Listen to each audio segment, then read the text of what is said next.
नमस्कार दोस्तों, तो आज है 1 जुलाई। चलिए बड़ी खबरों से शुरुआत करते हैं। पहली खबर राजस्थान से निकल के आ राजस्थान के सरकारी अधिकारियों और कर्मचारियों को 31 अगस्त तक सार्वजनिक करनी होगी संपत्ति की जानकारी, वरना रुकेगी पदोन्नति और वेतन। राजस्थान की सरकार ने कहा है कि सरकारी अधिकारियों व कर्मचारियों को 31 अगस्त के बीच सभी तरह के संपत्तियों का रिकॉर्ड सार्वजनिक करना होगा। ऐसा नहीं करने वालों की पदोन्नति और वेतन की वृद्धि रुकेगी। प्रधानमंत्री नरेंद्र मोदी ने बुधवार को मंत्रिपरिषद की बैठक में अध्यक्षता कर देश के कोविड-19 की स्थिति की समीक्षा की और टीकाकरण अभियान का विचार विमर्श किया। सूत्रों के मुताबिक बैठक में प्रधानमंत्री ने मंत्रियों से कहा कि उन्होंने जिन परियोजनाओं का शिलान्यास किया है या फिर आधारशिला रखी है, उनका उद्घाटन वही स्वयं करें। मुकुल गोयल होंगे उत्तर प्रदेश के नए डीजीपी। लंबे समय तक राज्य के कई जिलों की संभाल चुके हैं कमान। उत्तर प्रदेश सरकार ने 1987 बैच के आईपीएस अधिकारी मुकुल गोयल को उत्तर प्रदेश का नया डीजीपी नियुक्त किया है। मुकुल गोयल वर्तमान में केंद्रीय प्रतिनियुक्ति पर बीएसएफ के एडिशनल डीजी ऑपरेशंस के पद पर तैनात है। पूनावाला को कोविशील्ड के 1 महीने में ईएमए की मंजूरी मिलने का भरोसा।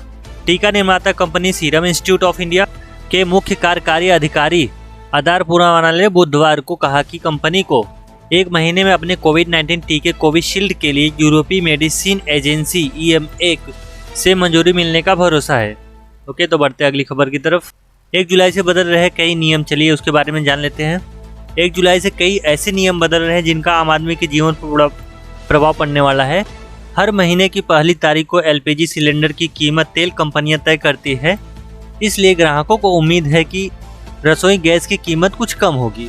वहीं दूसरे बदलाव की बात करें तो SBI ने ATM से कैश निकालने के नियम में बदलाव किया है, जिसके अनुसार ग्राहक अब बैंक से ATM से सिर्फ 4 बार ही मुफ्त निकासी कर पाएंगे। वहीं यह निकासी शाखा से पैसा निकालने पर लागू होगा। वहीं इससे ज़्यादा बार निकासी करते रहें तो 15 रुपये प्लस GST आपका ऐड होगा। वहीं तीसरे नियम की बात करें तो SBI ग्राहक अब मनमानी ढंग से चेक का उपयोग नहीं कर पाएंगे। इसके लिए बैंक ने दिशा निर्देश जारी कर दिया है। इस नियम के अनुसार खाता धारक एक वित्तीय वर्ष में केवल 10 स्लिप का उपयोग कर सकते हैं। इससे अधिक उपयोग करने के लिए बैंक ने 40 रुपये प्लस GST बाद के 10 पत्तों के लिए और 75 प्लस GST 25 पत्तों के लिए घोषणा की। हालांकि वरिष्ठ नागरिकों के लिए ऐसी शुल्क की कोई घोषणा नहीं की गई। वहीं तीसरे नियम चेंजेस की बात करें तो सिंडिकेट बैंक का केनरा बैंक में विलय हो गया है, जिसकी वजह से इसका ग्राहक को नया FSC कोड जारी किया जाएगा। सृजन घोटाले में भी ED की बड़ी कार्रवाई, 4.25 करोड़ रुपए की संपत्ति जब्त। बिहार के बहुचर्चित सृजन घोटाले में परिवर्तन निदेशालय ने लगभग 4.25 करोड़ रुपए का चल अचल संपत्ति अटैच की है। इस मामले में प्रवर्तन निदेशालय का यह दूसरा अटैचमेंट है। वहीं यह घोटाला तब प्रकाशित में आया था जब बिहार के एक IAS अधिकारी ने एक सरकारी चेक बैंक में डाला तो पता चला कि बैंक में पैसे ही नहीं है। मध्य प्रदेश, फेसबुक पर कमेंट करना पड़ा भारी, 2 युवकों पर चाकुओं से वार। ये खबर भोपाल की है। फेसबुक प्रोफाइल पर मजाक बनाने पर 2 युवकों पर चाकुओं से हमला करने का सनसनीखेज मामला सामने आया है। घायलों को उपचार के लिए निजी अस्पताल में भर्ती कराया गया है। तो चलिए थोड़ा वास्तु टिप्स के बारे में जान लेते हैं। भूल कर भी न लगाए अपने घर के सामने ऐसे पेड़, वरना हो सकता है धन का नुकसान। आज के दौर में घरों में पौधे लगाने का चलन शुरू हो गया है। हालांकि इस दौरान वास्तु का ध्यान रखना जरूरी है। पहला है बेर का पेड़, दूसरा है खजूर का पेड़, तीसरा है इमली का पेड़, चौथा है पीपल का पेड़। तो चारों पेड़ आप घर के सामने ना लगाए, वरना हो सकता है धन का नुकसान। दरभंगा रेलवे स्टेशन पर धमाका, NIA ने लश्कर तैयबा के 2 आतंकी किए गिरफ्तार। आरोपियों से विस्तृत पूछताछ के लिए NIA ने कहा कि सबसे बड़े संयंत्र का खुलासा हो सकता है। 2 साल की बच्ची ने टॉफी समझकर निगल ली रिमोट की बैटरी, खाने की नली में हुआ छेद, कुछ देर बाद हो गई मौत।